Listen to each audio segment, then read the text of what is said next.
There's no denying that Honda sells a lot of Accords. I mean, the company moves consistently between 300,000 to 400,000 units every year.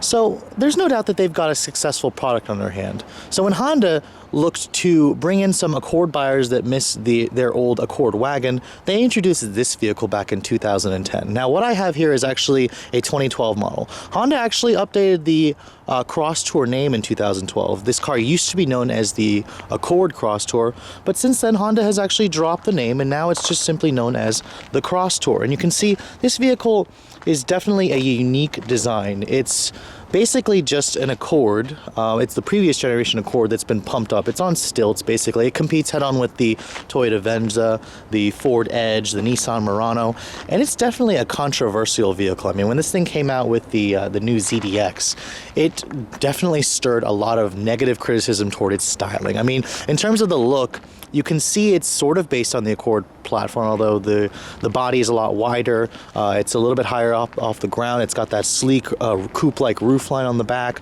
and I still haven't gotten used to this styling. It's definitely this grille. The front of the car is just too much for me. I don't like how big the six-pointed or the old Honda grille is. Same with those weird-looking fog lights. Of course, the Crosstour, being that this is kind of like an upscale Accord, actually only comes in two trims, EX and EXL. You can basically pick from a 4-cylinder, which was new for 2012, or the V6, and then of course take your pick between front or all-wheel drive. You can see when you get an EXL model, you'll roll in those 18-inch wheels. I'm sorry, this actually comes with the V6 models. Back in 2012, when the 4-cylinder was out, that actually had 17-inch wheels, which didn't look all that attractive to me. You can see it coming at the back of the vehicle. It's got a split rear window at the back. Definitely controversial in terms of its looks. It's not very functional, as well as when you look out of the back, you've got this stupid piece of metal cutting in between your view of the back. But you can see at least it has dual outlet exhaust. I mean, this design is definitely something that will take some getting used to, and in terms of sales, it's been somewhat of a success for Honda. The company actually just updated the Crosstour for 2013, giving it a new transmission, the updated Earth Dreams V6 with more power, some new features on the interior, and then of course revised styling. But for those of you who happen to like the look of this vehicle, because remember, styling is all to each their own, the Crosstour represents a nice blend of utility, comfort, and luxury. Now, when you look at the interior of the Crosstour, for those of you who are very familiar with the 8th generation Honda Accord, the previous model, this will look basically identical to that. And then of course, being that this is a crossover SUV, the step-in height's a little bit better. So again, for those of you who want an easier step-in height, a nicer view of the road, this will give it to you. This is the key for the vehicle. The 2013 and up models will actually have push to start if you get an EXL model. You can see here, everything else about the instrument panel looks the same. The gauges, they're pretty much the same except for the different font and the blue needles. And then of course you're hearing Honda's corporate 3.5 liter J35 V6 engine in this vehicle. Now, I'm not going to get too much into that with the interior. All of you should be quite familiar with this design. For 2013, Honda did update it. They got rid of this cluttered, button-crazy center stack, and they gave us that touchscreen radio on the top trims. You also find, like I said earlier, push to start, the Honda lane watch, forward collision warning, all that stuff that you want is now on the 13 Crosstour. This is definitely an older design, but nevertheless, those of you who have this model, it's not bad. I mean, you have pretty well-labeled buttons. I mean, I don't personally think this is difficult to understand. It just, for those of you who aren't used to all this button craze on the dash, it'll probably confuse you at first. But you can see the materials, they're nice. I mean, soft touch materials here. This upper top portion here is actually hard touch plastic, but you've got some faux wood grain trim here.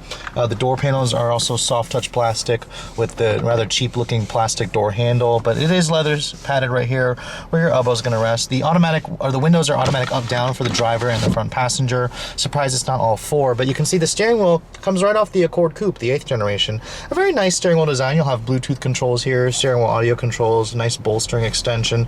The wheel tilts and telescopes. Now, of course, this one does have the 5-speed automatic transmission. The 13 and up models have a 6-speed auto. Surprisingly, when you put it in reverse, you do get a backup camera. Honda used to actually make you get the nav system to get a backup camera, but for 2012, every Crosstour came standard with a backup camera, so that's nice. Kind of necessary since that's your view out of the back, that stupid little half window that has the little line that cuts in between. The center console here has your USB, your aux. It's a nice size storage. It does also slide forward. It's padded in leather here, so it's very comfortable. Nice big cup holders here, some silver painted plastic. Looking at the door, or I'm sorry, the glove box, it's a nice size. I mean, basically, if you're familiar with the HN Accord, this thing looks pretty darn familiar to me. Now, because this is based on the Accord, expect a pretty large back seat, and the Crosstour doesn't disappoint there. You can see stepping inside, again, even though it's got that low roof, I don't find myself ducking too much. But looking at the back here, there is a center tunnel here that intrudes. That's for the all-wheel drive system. There's dual vents, or there's vents back here with dual map pockets. The rear seats, they have an armrest right here. They also slide, they also recline. And I'm sorry, they just fold flat. They don't actually recline or anything like that. They don't slide, but you do have soft touch materials here. It's basically carried over from the front seats. Now, opening up the lift gate, this is basically why you would buy a Crosstour. It gives you about 10% more cargo capacity versus the regular Accord. Now, this is obviously a hatchback, but you can see here the rear seats, they do fold flat. If you pull this little lever here, it actually is spring actuated, it'll fold flat, so that's really nice. You're gonna get about 25 cubic feet of space with the seats up. Fold them down, it's about 51 cubic feet of space. That sounds a lot until you check out the competition. The Venza offers about 70 cubic feet of space. Even Honda's own smaller CR-V offers more. You can see the rear suspension towers, they intrude a little bit on the space, but I mean, it's a very nicely well-finished space. I like the carpet they use back here. I like this aluminum trim that they use right here. There's surprisingly not a power tailgate on this model, even though this is a top trim.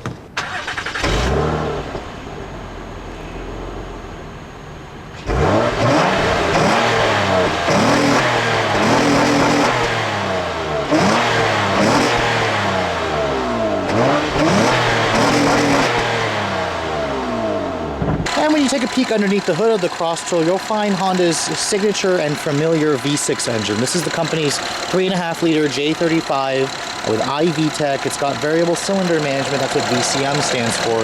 It does not have direct injection, port injection, but the numbers are quite impressive. So for the time, 271 horsepower and about 254 pound-feet of torque. The updated 13 models have their Earth's Dreams moniker, but it actually doesn't have direct injection. That makes about 7 more horsepower than this model. Fuel economy with the all-wheel drive system with the 5-speed auto is 17 in the city, 25 on the highway on regular grade gas. Let's take a look at how it all drives. So if you haven't had the chance to drive the Crosstour but are very familiar with the way the Accord drives, not surprisingly, this will pretty much drive just like that, except it's just a little higher up. I do notice the refinement levels in the Crosstour, they're elevated. There's a little bit less road noise, the ride's a little bit softer, so it's definitely catering to the target audience that Honda is going for with this model.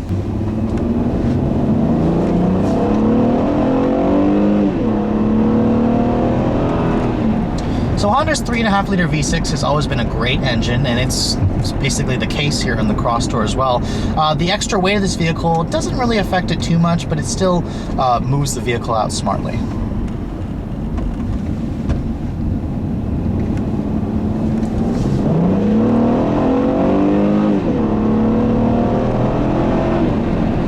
And of course, being a J-Series V6, it's just as smooth as ever. I mean, this thing will pull all the way to its near 7,000 RPM redline, and it doesn't feel like you're straining it or you're abusing it. I do notice that it is slower than the regular V6 Accord. I mean, you're going to pretty much add about a second to the 0 to 60 time, maybe around 7.5 seconds, especially with the dated 5-speed auto. It's definitely holding it back. I haven't had a chance to drive the 6-speed auto Crosstour, although I've driven it in the like an Acura TL or the new Accord, and it's much improved versus the 5-speed. This thing weighs probably about 400 pounds heavier than a regular Accord, so you do feel that. In the handling department, you do feel the weight as well, and the higher ride height. I mean, the thing, it definitely leans a little bit more. The steering is also a little bit light. It's pretty devoid of feel for me. I'm not really a fan of this car's steering. It's not as sporty as Accords go, but I mean, this car's target audience is designed to, appeal to more of a comfort-oriented buyer, and you definitely feel it when you're driving this car. I mean, going around this corner right here, the steering is very light. The car has a good amount of body lean, but it doesn't feel like it's horrible. I mean, this thing still drives better than the current Venza, but it's just not as sporty as you'd expect most Honda products to be.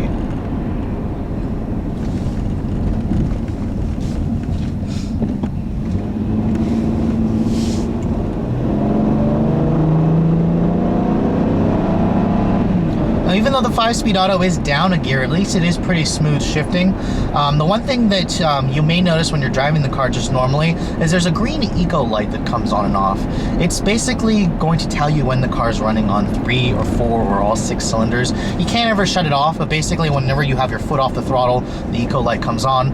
Plant your foot and the eco light will go away as the engine wakes up from its slumber and tries to give you all 6 cylinders. But I mean, overall this thing is pretty non-intrusive in terms of how the variable cylinder management works. I mean, you're pretty much never going to notice it. This thing will just put it in drive and just go, and it's a pretty smooth, quiet, refined car. The ride quality is really where this thing is much better than the Accord. It's a lot softer. Honda's tuned the suspension to be softer, and you feel it. I mean, bumps don't really affect it. This thing is really quiet and refined.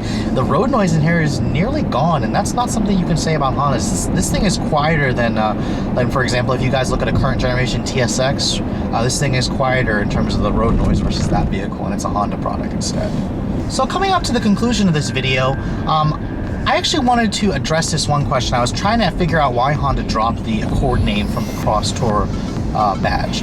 Well, after driving the vehicle, I can pretty much say they probably dropped the Accord name because this thing really doesn't feel like an Accord when you're driving it. It feels like a completely different vehicle, and I'm assuming that the name was probably confusing some buyers. I mean, honestly, as their crossover that's supposed to be, you know, for buyers who are looking to trade their Accord because they need more practicality, this is a good choice, and it's going to appeal to the Honda loyalists, at least most of them.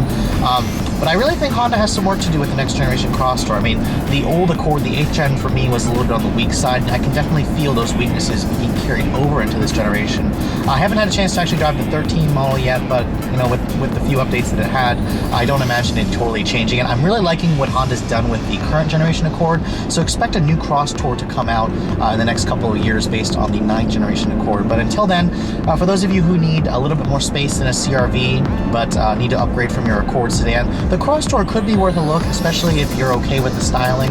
Just know that other crossovers, more traditional crossovers, offer a little bit more space on the inside as well as in the cargo area.